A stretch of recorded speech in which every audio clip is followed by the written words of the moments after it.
स्वागत है दोस्तों आप सभी का आज के इस नए वीडियो में। नागरिक शास्त्र का बहुत ही मोस्ट इम्पॉर्टेंट ये वीडियो होने वाला है, क्योंकि आज के इस नए मॉडल पेपर में कुछ नए इम्पॉर्टेंट क्वेश्चन को देखेंगे। तो आइए शुरुआत करते हैं। सबसे पहले पेपर पैटर्न आप देख लीजिए। आप सेट नंबर यहाँ पे देख सकते हैं। फिर इसके बाद देखिए यहाँ पे पेपर में आपको यहाँ पे अनुक्रमांक लिखा रहता है। यहाँ पे आपको पेपर में अपने रोल नंबर भी लिखने होते हैं वहीं पे कॉलेज में, और यहाँ पे आपको अपना नाम लिखना होता है। सिर्फ पेपर में ही आपको अपने नाम लिखने होते हैं और नाम कहीं नहीं आपको लिखना होता है। तो ये बात ध्यान रखेंगे। ये कॉपी जब आपके एग्जामिनर आते हैं उसमें साइन करने आते हैं तो इस पेपर पे भी साइन करते, तो यहाँ पे नाम और अनुक्रमांक आप जरूर लिखेंगे। इसके बाद यहाँ पे जो है पूर्णांक आपका मिलेगा। फिर इसके बाद यहाँ पे समय 3 घंटे 15 मिनट आपको यहाँ पे मिल जाएगा। फिर इसके बाद यहाँ पे कुछ निर्देश आपको यहाँ पे दिए जाते हैं। निर्देश में जैसे कि प्रारंभ के 15 मिनट परीक्षार्थी को प्रश्न पत्र पढ़ने के लिए निर्धारित है, यानी आपको जो 15 मिनट दिया गया है ये प्रश्न पत्र पढ़ने के लिए दिया जाता है। इसके बाद यहाँ पे लिखा है कि सभी प्रश्न अनिवार्य है, यानी आपको सभी प्रश्न करना है। दूसरा देखिए यहाँ पे 1 से लेकर 10 तक बहुविकल्पीय प्रश्न होगा, जिसका उत्तर जो सही उत्तर होगा वो अपने कॉपी में आपको लिखना होगा। इसके बाद यहाँ पे प्रश्न संख्या 11 से लेकर 20 तक अति लघुत्तरीय प्रश्न है, जिसका उत्तर आपको लगभग 10 शब्दों में देना है, यानी एक वाक्य में आपको आंसर कंप्लीट कर देना है।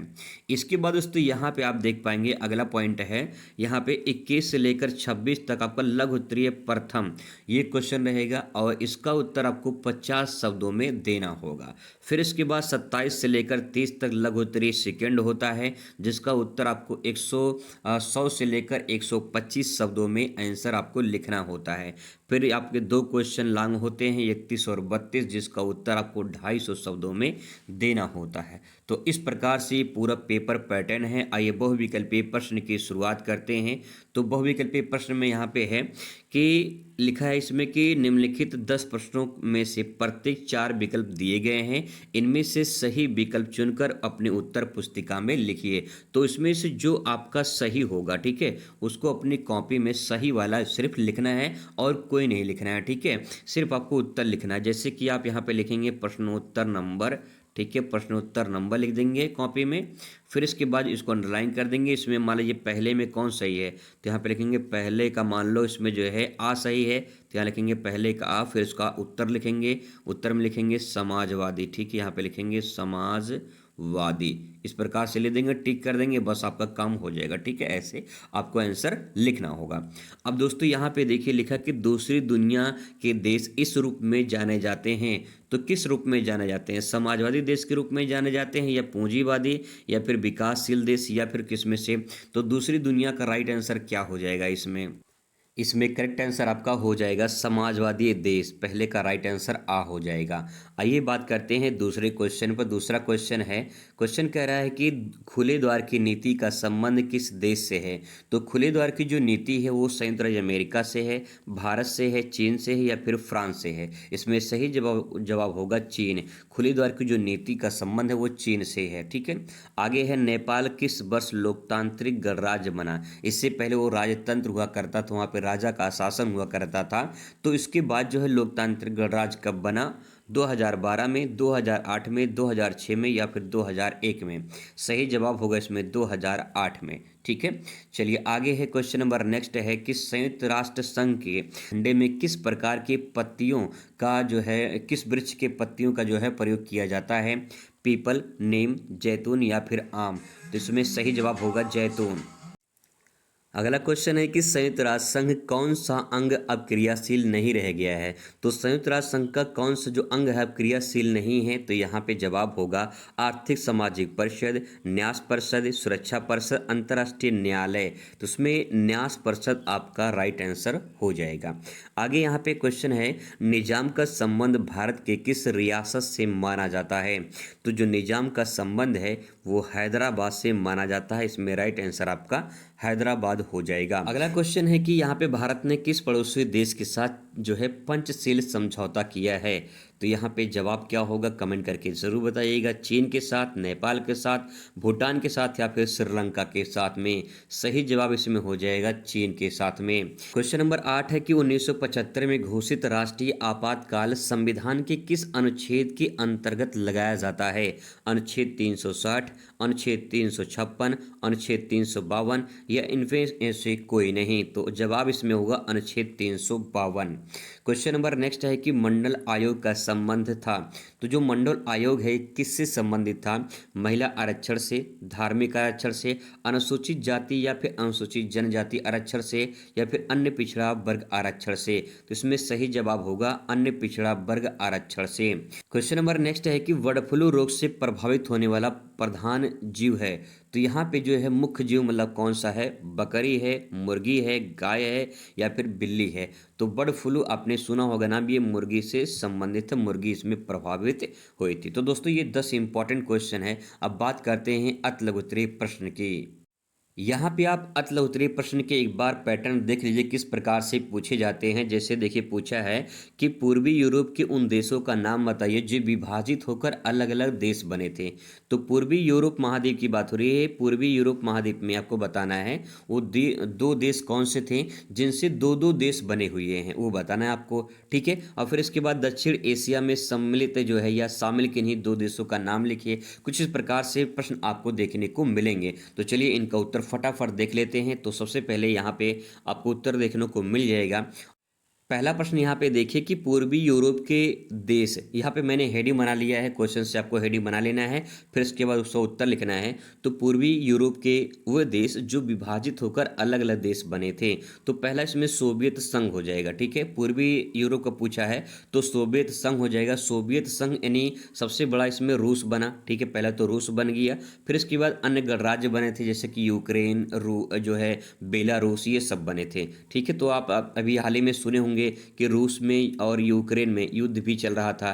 ठीक है, यूक्रेन और रूस में युद्ध भी चल रहा था। तो आप ये रूस को यूक्रेन को लिख सकते हैं। ठीक है, इसके बाद है यूगोस्लाविया है। यूगोस्लाविया में सर्बिया और क्रोएशिया जो है ये देश बने थे। तो इसको आप ध्यान रखेंगे, क्वेश्चन रिपीट हो सकता है पेपर में। आगे है यहाँ पे कि दक्षिण एशिया में शामिल किन्हीं दो देशों का नाम लिखिए। तो दक्षिण एशिया में शामिल दो देशों का नाम देखिए, भारत पाकिस्तान लिख सकते हैं, सिंपल है। ठीक है, आगे है अंतर्राष्ट्रीय स्तर पर कार्य करने वाली दो गैर सरकारी संगठन का नाम लिखना है। अंतर्राष्ट्रीय स्तर पर दो गैर सरकारी संगठन का नाम लिखना है। तो यहाँ पे पहला हो जाएगा एमनेस्टी इंटरनेशनल संगठन हो जाएगा, पहला एमनेस्टी इंटरनेशनल संगठन, और दूसरा हो जाएगा रेड क्रॉस। ठीक है, रेड क्रॉस ध्यान रखेंगे, रेड क्रॉस नहीं करना चाहिए, नहीं तो खतरा उत्पन्न हो जाता है। तो ये रेड क्रॉस ध्यान रखेंगे। ठीक है, अगला क्वेश्चन है कि वैश्विक स्तर पर फैलने वाली दो महामारियां का मतलब होता है जब कई सारे देश उसकी चपेट में आ जाएं, कई सारी दुनिया में फैल जाए तो महामारी कहलाती है। जैसे सिंपल सी बात है कोरोना।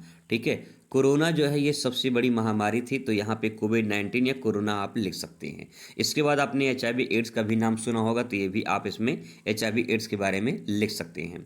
आगे क्वेश्चन है यहाँ पे नेक्स्ट है कि वैश्वीकरण के दो दुष्परिणाम बताइए। वैश्वीकरण के दो आपको दुष्परिणाम बताना है। तो उसमें देखिए आर्थिक असमानता में वृद्धि, पहला पॉइंट। दूसरा स्थानीय उद्योगों के पतन। यानी वैश्वीकरण मतलब होता है कि जब कोई देश किसी अपने व्यापार को या संस्कृति को या फिर अन्य किसी वस्तुओं को विश्व स्तर पर फैला दे तो उसे वैश्वीकरण कहा जाता है। जैसे चीन। ठीक है, जैसे चीन का सामान बहुत सारे देशों में जाता है, तो इस प्रकार से चीन के बारे में सकते हैं।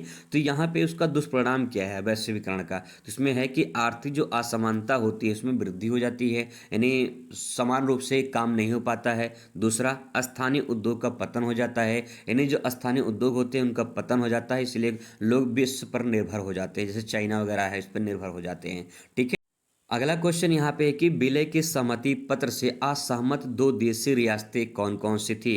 यानी जब भारत में देशी रियासतों को विलय किया जा रहा था तो दो रियासतें ऐसी थी जो भारत में विलय होने के लिए तैयार नहीं थी। तो एक भारत का जो है हैदराबाद और दूसरा जूनागढ़। ठीक है, ये दोनों इंपॉर्टेंट हैं। ये सहमत नहीं थे, देशी रियासतें जो थी ये भारत में विलय करने के लिए सहमत नहीं थे, बाद में धीरे धीरे इनको मनाया गया।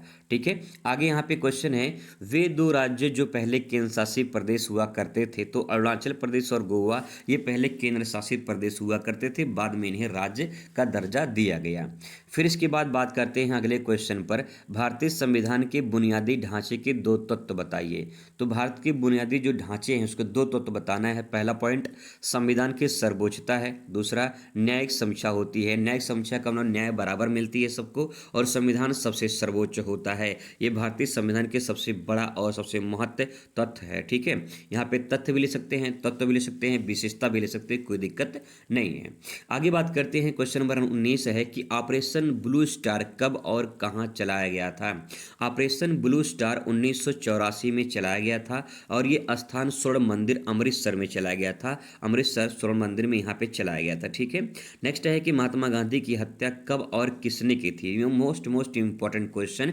महात्मा गांधी की हत्या सभी जानते होंगे। महात्मा गांधी की हत्या जो है वो नाथूराम गोडसे ने की थी, और फिर इसके बाद जो है 30 जनवरी 1948 को 30 जनवरी 1948 को जो है नाथूराम गोडसे ने गोली मारकर हत्या कर दी थी। तो इसको ध्यान रखेंगे।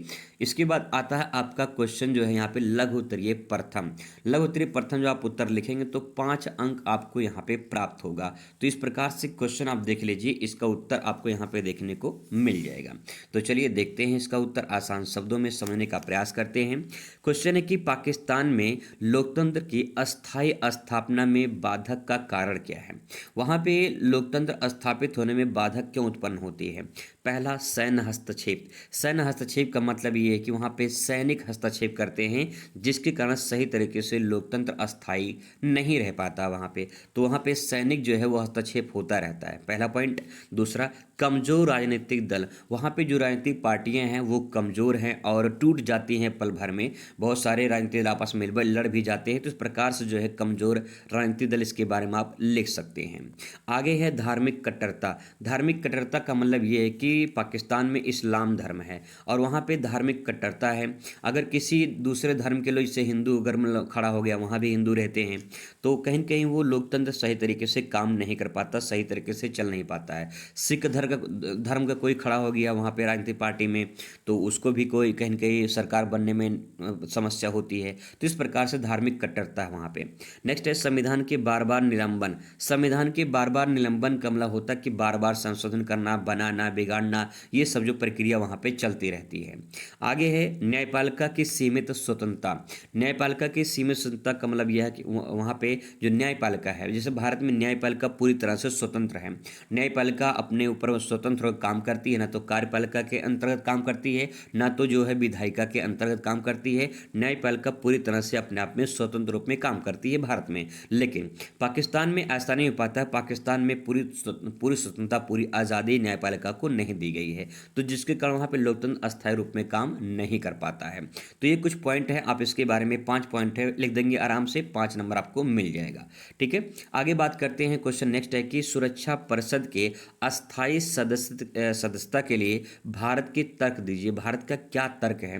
यानी सुरक्षा जो परिषद है, ये एक संगठन है, अंतर्राष्ट्रीय संस्था है, इसमें अस्थायी रूप से सदस्य बनना है। इसमें भारत का क्या विचार है, क्या तर्क है, ये आपको बताना है। ठीक है, अब इसमें लिखेंगे विश्व का सबसे बड़ा लोकतंत्र। विश्व का सबसे बड़ा लोकतंत्र भारत क्या है, विश्व का सबसे बड़ा लोकतांत्रिक देश माना जाता है, पहला पॉइंट। ठीक है, आगे है शांति अभियानों में योगदान। यानी भारत क्या करता है, कभी भी ऐसा नहीं है कि भारत पहले लड़ाई करता है।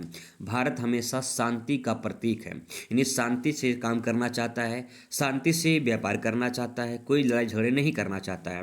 वो तो विदेशी लोग जैसे पाकिस्तान हो गए, चाइना हो गया, ये सब आके धीरे धीरे कहीं न कहीं अटैक करते रहते हैं, तब फिर इसके बाद भारत अपनी औकात, अपनी ताकत दिखाता है। ठीक है, अब यहाँ पे जो है इस प्रकार से यहाँ पे ले सकते हैं, शांति अभियान का योगदान देता है भारत। आगे यहाँ पे नेक्स्ट, विशाल जनसंख्या एवं प्रतिनिधित्व। भारत जानते हैं कि भारत दुनिया में सबसे ज़्यादा जनसंख्या भारत की हो चुकी है, चाइना को पीछे कर दिया है। तो इसका मतलब क्या है कि विशाल जनसंख्या का प्रतिनिधित्व करता है भारत। ठीक है, आगे इसमें देखिए उभरती आर्थिक स्थिति। धीरे धीरे भारत भी कहीं कहीं उभर रहा है और धीरे धीरे आर्थिक विकास की प्रगति पर तेजी से बढ़ रहा है। आगे इसमें है जिम्मेदार वैश्विक भूमिका। जिम्मेदार वैश्विक भूमिका का मतलब ये है कि विश्व स्तर पर भारत एक अपनी जिम्मेदारी निभाता है और सही तरीके से कार्य करता है। तो इस प्रकार से आप इसके बारे में हेडिंग बना के लिख देंगे, 5 नंबर आपको आराम से यहाँ से प्राप्त हो जाएंगे।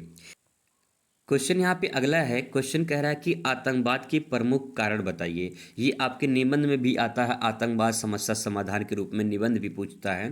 तो यहाँ पे इसके बारे में कारण लिखना है। तो पहला कारण है धार्मिक वैचारिक कट्टरता। धार्मिक वैचारिक कट्टरता में आप लिख पाएंगे कि इसमें जो धर्म होता है वो सर्वश्रेष्ठ माना जाता है उन लोगों की तरफ से, ठीक है, जो आतंकवाद होते हैं। दूसरा, वैचारिक कट्टरता का मतलब जो उनके विचार होते हैं वो बड़े कट्टर होते हैं और अपना धर्म अपना विचार सबसे आगे रखते हैं और फिर इसके बाद जो है आतंकवाद का बढ़ावा देते हैं। दूसरा पॉइंट यह राजनीतिक अस्थिरता। राजनीतिक अस्थिरता का मतलब ये है कि यहाँ पे राजनीति में स्थिरता नहीं दिखाई देती है, समानता नहीं दिखाई देती है, जिसके कारण आतंकवाद का बढ़ावा मिल जाता है। ठीक है, आगे है गरीबी व बेरोजगारी। गरीबी व बेरोजगारी, जो आतंकवाद बनते हैं वो बेचारे गरीब होते हैं और वो कहीं न कहीं बेरोजगार होते हैं, पैसा नहीं मिल पाता है और इसके कारण धीरे धीरे वो आतंकवादी, कोई आतंकवादी बनना नहीं चाहता है, लेकिन ये गरीबी और जो बेरोजगारी है, ये ऐसा आलम, एक ऐसी बीमारी है गरीबी और बेरोजगारी कि लोगों को आतंकवाद बनने के लिए मजबूर कर देती है। तो ये इसका कारण बन जाएगा। ठीक है, आगे देखिए अगले पॉइंट पर आ जाते हैं। नीचे है इस पे कुछ पॉइंट हैं।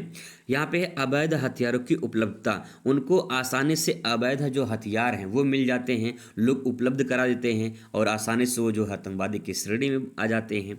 ठीक है, नेक्स्ट सीमा पार आतंकवाद। सीमा पार आतंकवाद का मतलब ये है कि जैसे कि पाकिस्तान से भारत में आतंकवादी अटैक कर गए, घुस गए, तो वो कहीं न कहीं सीमा पार करके कैसे आए, सीमा क्रॉस कैसे किए, ये सब कहीं की कुछ लोगों का योगदान रहता है, जिसके कारण वो और आगे बढ़ जाते हैं। तो ये भी इस प्रकार से आप इसके बारे में लिख सकते हैं।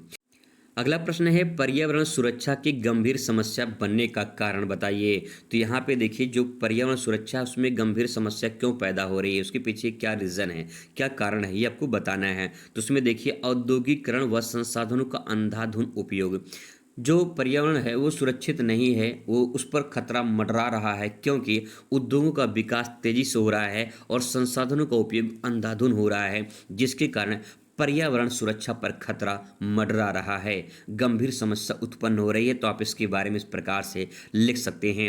नेक्स्ट है जलवायु परिवर्तन व ग्लोबल वार्मिंग। जलवायु परिवर्तन का मतलब ये है कि जब लंबे समय के बाद जो है हमें जलवायु में परिवर्तन देखने को मिलता है, तो कहीं कहीं बदलाव देखने को मिलता है, कहीं कहीं ग्लेशियर पिघल जाते हैं, कहीं बाढ़ आ जाते हैं, कहीं सूखा पड़ जाता है, कहीं अधिक ठंड पड़ जाती है, कहीं गर्मी बढ़ जाती है। तो ये सब क्या है, जलवायु परिवर्तन है। ग्लोबल वार्मिंग का मतलब होता है पृथ्वी पर जो निरंतर तापमान बढ़ रहा है, जो हीट बढ़ रही है, वो ग्लोबल वार्मिंग है। तो ये सब पर्यावरण के लिए सुरक्षा प्रदान नहीं करती हैं बल्कि गंभीर समस्या बना देती हैं। तो इस प्रकार से इसके बारे में आप लिख सकते हैं।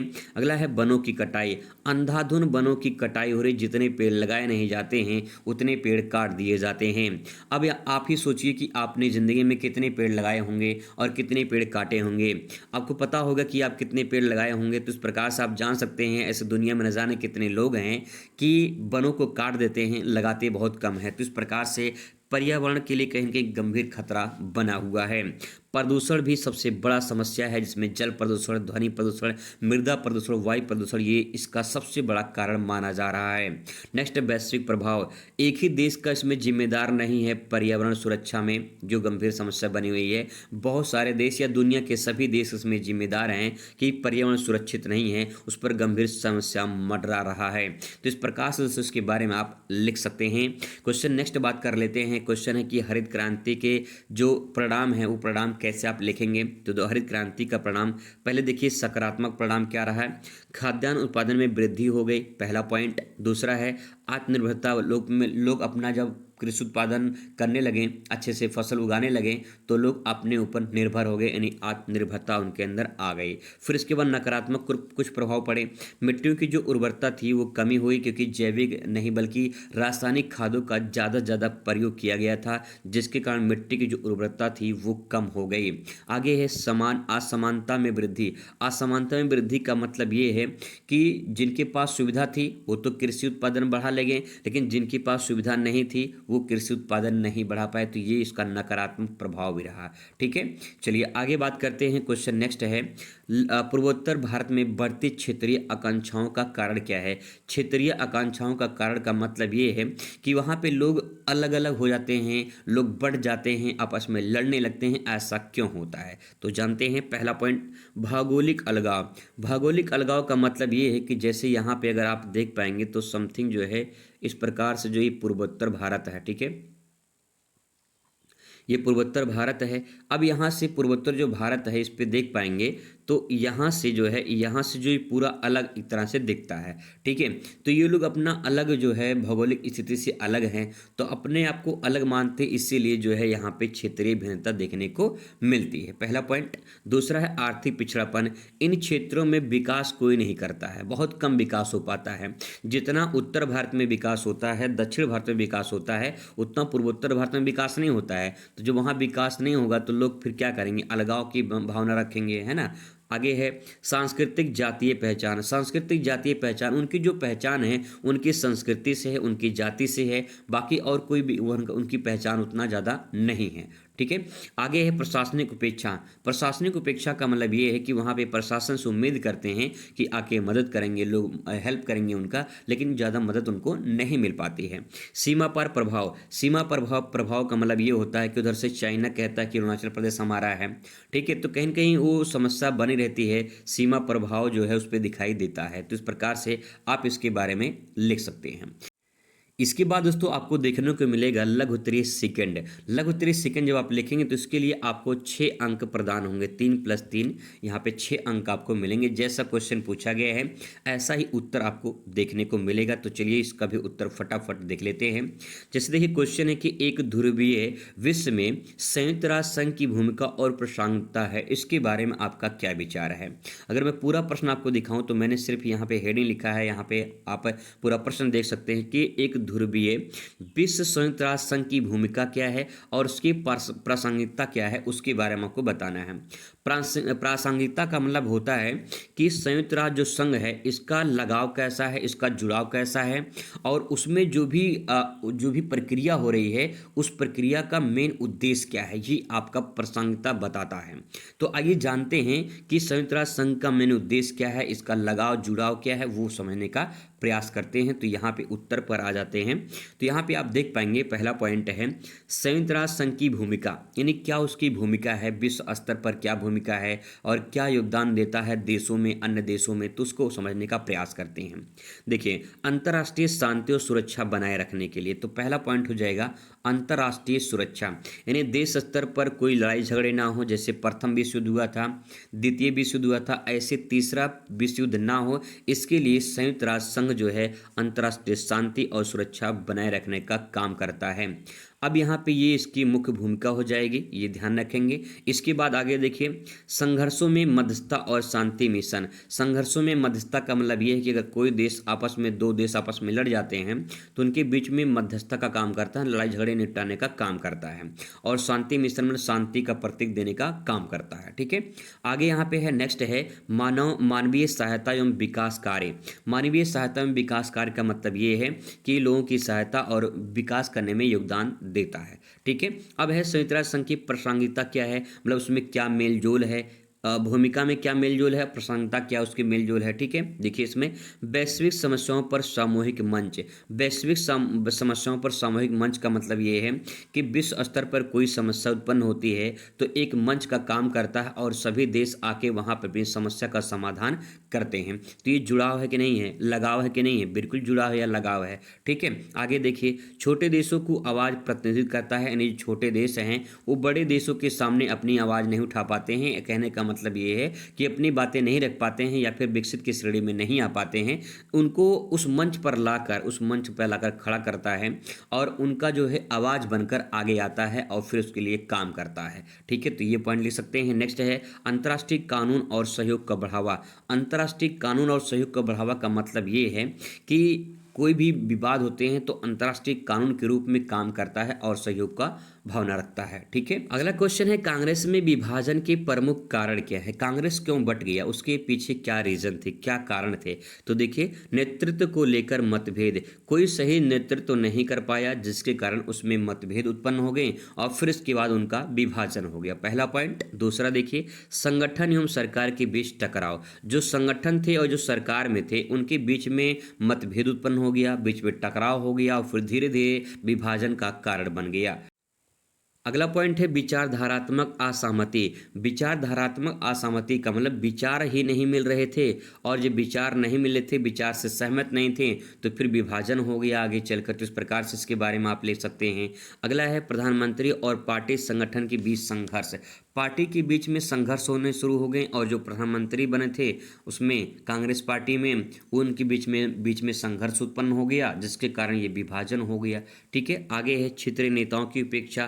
क्षेत्रीय नेताओं की उपेक्षा का मतलब वहाँ पे जो क्षेत्रीय दल के नेता थे उनकी उपेक्षा कर दी गई, उनको शामिल नहीं किया गया और धीरे धीरे विभाजन का कारण बन गया। ठीक है, आगे है सत्ता और नीतियों पर नियंत्रण की लड़ाई। सत्ता और नीतियों पर नियंत्रण की लड़ाई का मतलब ये है कि जो सत्ता में थे और जो नीति ने नियम बनाते थे उसको नियंत्रण करने के लिए बहुत सारी लड़ाइयाँ लड़ी गई, जिसके कारण जो आगे चलकर ये कांग्रेस का विभाजन माना गया। तो इसके पॉइंट हैं, इसके बारे में आप आराम से लिख सकते हैं। क्वेश्चन अगला है कि भारत में देशी रियासतों के विलय की प्रक्रिया एवं बाधाएं क्या थी? तो विलय की प्रक्रिया क्या थी? तो देखिए, इसमें पहला पॉइंट विलय पत्र। विलय पत्र लाया गया, उसमें जो है शामिल करने के लिए विलय पत्र लाया गया। फिर सरदार पटेल जी की सबसे अहम भूमिका मानी गई, क्योंकि जितने भी देशी रियासतें थी उन सभी देशी रियासतों को भारत में विलय करने का सबसे अहम भूमिका सरदार पटेल जी की थी। नेक्स्ट है कूटनीति और राजनीतिक समझौते किए गए। अच्छे तरीके से राजनीतिक समझौता कूटनीति अपनाई गई जिससे देशी रियासतों को विलय किया गया। विलय में कौन कौन सी बाधाएं उत्पन्न हुई थी? तो क्या क्या बाधाएं देखिए, हैदराबाद, जूनागढ़, कश्मीर की समस्या, यानी जूनागढ़, हैदराबाद और कश्मीर ये सब विलय करने के लिए राजी नहीं थे। आगे है कुछ शासकों का विरोध भी किया जा रहा था जिससे विलय करने में बाधा उत्पन्न हो रही थी। नेक्स्ट जो है आंतरिक और बाहरी दबाव भी पड़ रहे थे जिसके कारण वहाँ पे विलय सही तरीके से नहीं हो पा रहा था। आगे है क्वेश्चन नंबर नेक्स्ट है, क्वेश्चन कह रहा है कि भारतीय जनता पार्टी की सफलता के कारण बताइए। जो बीजेपी है, बीजेपी भारतीय जनता पार्टी, इसके सफल होने का कारण क्या है? आइए जानते हैं। पहला पॉइंट सशक्त एवं करिश्माई नेतृत्व। सशक्त एवं करिश्माई नेतृत्व का मतलब ये है कि प्रधानमंत्री, देश के प्रधानमंत्री नरेंद्र मोदी जी जो है वो एक करिश्माई नेतृत्व करें और फिर उसके बाद एक ऐसा जो है उन्होंने अपने जनता के बीच में जाकर अपना जो है बातें रखा और फिर उसके बाद भाषण दिया उन्होंने, और उस प्रकार से जनता के दिलों पर राज करने लगे और धीरे धीरे बीजेपी लोकप्रिय होती चली गई। आगे है राष्ट्रवाद और संस्कृतिवाद के मुद्दे। राष्ट्रवाद की बात की गई, सांस्कृतिक जितने भी मुद्दे थे उसको उठाए गए, आगे बढ़ाया गया और धीरे धीरे ये पॉपुलर होता चला गया। नेक्स्ट, संगठित ढांचा। जो पार्टी है वो संगठित है, टूटकर बिखरी नहीं हुई है, संगठित है, इसीलिए पूरी तरह से मजबूत टिकी हुई है। 2014 से लेकर 2026 तक आज तक सरकार में बनी हुई है। नेक्स्ट है मध्य वर्ग की समर्था, यानी जो मध्य वर्ग में हैं, जो मध्य वर्ग के लोग हैं वो समर्थन किए हुए हैं जिसके कारण सबसे बड़ा जो है लोकप्रिय पार्टी बन चुकी है।